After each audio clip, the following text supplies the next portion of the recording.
Hi, thank you for joining me for this discussion of the urban ecology of Jim Jarmusch's Paterson. My name is Caren and I teach in the English department at Brandeis University.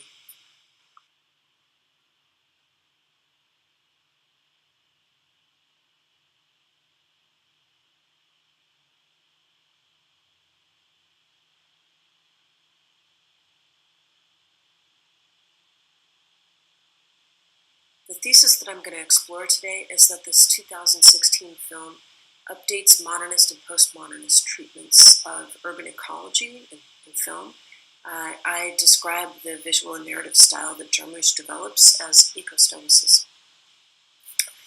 The modernist predecessors for the film would certainly include William Carlos Williams's long poem Paterson, which was published in 5 volumes in the mid-20th century. The poem's set in Paterson, New Jersey, and it explores in rich detail the economic, social, and natural history of this industrial city. It focuses a great deal of its attention on the falls that powered a lot of the industry in this area and that are located in the area circled in red here on this image. And I want to draw your attention especially to this little bump or hook in the river, which is where the falls are located. In the poem, Paterson is both a man and a city, and the extended analogy between the two provides a lot of the interest of the narrative components of the poem. In Book 1, there are several passages in which Paterson is described as lying in bed with his wife, and his body takes the shape of the topography of the city lying across a low mountain. He's face to face with his wife. Her head faces his, and their gazes meet at the falls. This is exactly the image that Paterson by Jarmusch uses at the opening of the film, and in fact in the opening of each of the 7 sequences of the days of the week that organize the film. The couple is lying in bed and shot from above in a manner that allows for close attention to the distinctive silhouette that the Adam Driver, who plays Paterson, produces with his nose. We also see Golshifte Farahani, who plays Laura, in a position where her hair is outspread across the pillow, and this refers to a passage in Williams's poem. These imagistic references to William Carlos Williams complement a number of moments when we see his books and hear quotations from his poetry on the screen.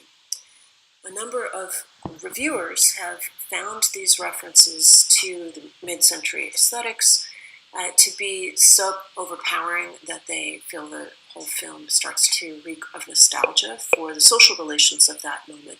And they point out with some skepticism the possibly old-fashioned depiction of coupledom and domestic bliss, a taste for harmonious social relations, a particular concept of the object and of the artist that seem reminiscent, if not longing, for this mid-century aesthetic. I want to suggest, though, along with some other reviewers, that a close reading of the film suggests other ways to interpret this modernist content.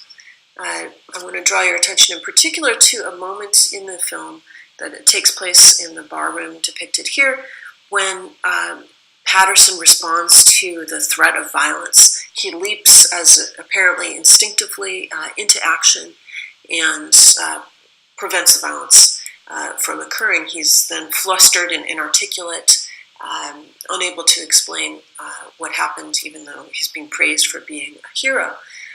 In the scene immediately following this, we see an image of Paterson in military garb. He's apparently a decorated Marine, and the suggestion, very lightly touched on, is that he's turned to this quiet routine of his life as a bus driver after having been traumatized in some manner through exposure to violence. I think in this way we see the film kind of slyly and quietly noting that a taste for modernist aesthetics might be compensatory rather than sort of a default process. So, should we consider the film to be postmodernist? Certainly many people have treated Jarmusch's work this way, and for good reason. His oeuvre displays a very consistent style that favors male drifters and often involved in creative musical or here poetic projects. The films use sound, especially the scores, musical scores, to convey a lot of the mood that is often left implicit or inarticulate by these characters. They're organized around short vignettes, and they have a kind of peaceful, meditative tempo that is most interested in displaying the particularities of certain inglorious, somewhat decaying environments. So this is, in other words, a kind of filmmaking style that has a preference for the ephemeral, for the light and low affect, as opposed to high modernist, grand, epic confrontations and strong utopianism. To tell you a little bit more about what's distinctive in Paterson, even though we see so many of these elements defining its style, let me concentrate for a moment on the treatment of landscape in Jarmusch's oeuvre. Quite frequently, when we see a natural landscape, it's set in direct contrast to a more vivid, high-impact social city life. Out in nature, out in a rural environment, his protagonists tend to find themselves isolated. They're often lost or simply stunned into silence by some kind of observable natural phenomenon. This is a repeated motif in some of the films from which I've produced stills here. Very different from what we discover in Paterson.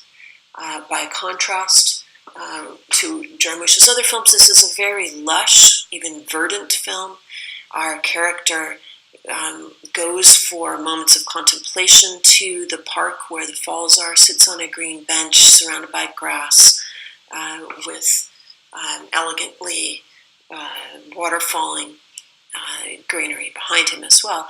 When he drives the bus, he's several times depicted through the reflections on the windshield that surround him with greenery and with accompany the growing thoughts and words in his mind with other images of growth.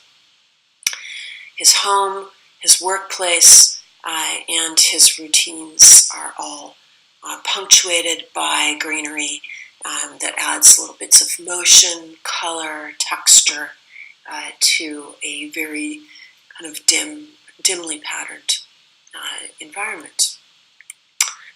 I want to argue that this motif in Paterson adds up to a style that I'm going to call eco-stoicism. Stoicism is a rich and complex tradition in ancient philosophy. It was probably dominant in the ancient world for as long as 500 years. Core ideas of Stoicism included the understanding of a virtuous life as one that is lived in accord with nature. The Stoic understood himself as well to be a cosmopolitan, where the cosmos is both a city, understood as a city of which one is citizen, and as a natural, dynamic yet orderly system. So within this complex cosmos, the virtuous sage comes to live more closely with nature, in part because he's able to master his own passions rather than be subjected to them. And he exercises this mastery not through kind of dominating control, but rather through mindful observation and regularly making reasoned distinctions between what he can and cannot control. So these principles of Stoicism remind many observers and commentators of crucial elements of Buddhism, and there is apparently good evidence in the textual as well as the archaeological record that suggests that the Greek Stoics were directly influenced by Indian Buddhism in particular. Jarmusch was very interested in Buddhism and often treats philosophical, especially existential themes in his films. So I think the kind of crossover here between these different traditions would be of particular interest to him. What I want to demonstrate, however, is not so much his personal knowledge of this tradition, but rather the aesthetic vocabulary that his films produce that registers something like an eco-stoical consciousness. The first of the three techniques I want to point out in Paterson is the use of movement through long shots. A great many of Jarmusch's films employ, starting from Stranger Than Paradise, his first feature, up through this most recent one, employ these static frames through which the actor moves without dialogue, with little interference, certainly no meandering, and the shot tracks that motion in order to depict a particular relationship between the human subject and the built environment. In Paterson, these are usually strong angles, although there are, as I'll show in a moment, a number of Jarmusch's characteristic straight horizontal shots as well. But what we find here in the patterning is absolutely a connection between Paterson the man and Paterson the city, highlighted, of course, in this shot on the left, where the writing on the wall reduplicates the same effect. In case we miss the point, there's also a poem and a dialogue around angles that centers on these Ohio blue tip matches and the distinctive megaphone shape that the typography creates. So angles, amplification, and the fit between the human subject and his physical environment, producing an orderly, patterned aesthetic, is a central concern of the film, and I read this as a kind of Stoic accord. Second tactic used in the film involves a strong contrast between static exteriors, often shot, again in this frontal manner with a clear framing, and also here with strong horizontal lines in all cases. These are the images of the bus, the bar, and the home on the left-hand side of the screen. In contrast to these, we find very dynamic and sometimes turbulent interior spaces where our view can be obstructed, where the lighting is complex, where the emotional content provided in this upper right-hand image by Paterson's kind of moaning boss is harder to handle and more disruptive. Paterson transitions from the calm exterior to the turbulent interior through kind of anxious thresholds, and I think that what we see visually depicted here, visually rendered, is the Stoic contrast between a suffering self and one that has found and discovered and even created order through situating itself properly in a larger and complex system.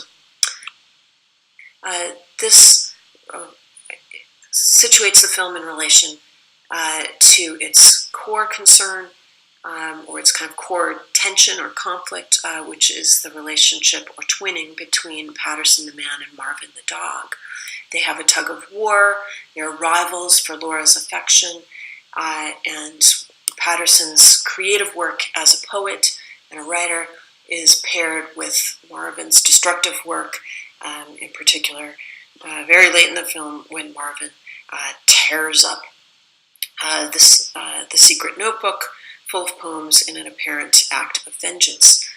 Paterson's task then is to figure out his role in this twin relationship and to establish or reestablish some form of balance. He turns ultimately to the green world, and in the final sequence, after he returns to the falls, to the park, and encounters a Japanese poet there who reminds him of his place in a cosmopolitan community of writers.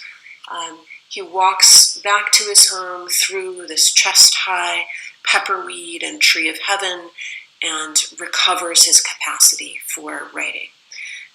In other words, the film restores Paterson to himself by overcoming the struggles of animal nature with a turn to vegetal nature. And the kind of Stoic selects from and balances these two forms of nature in relation to each other.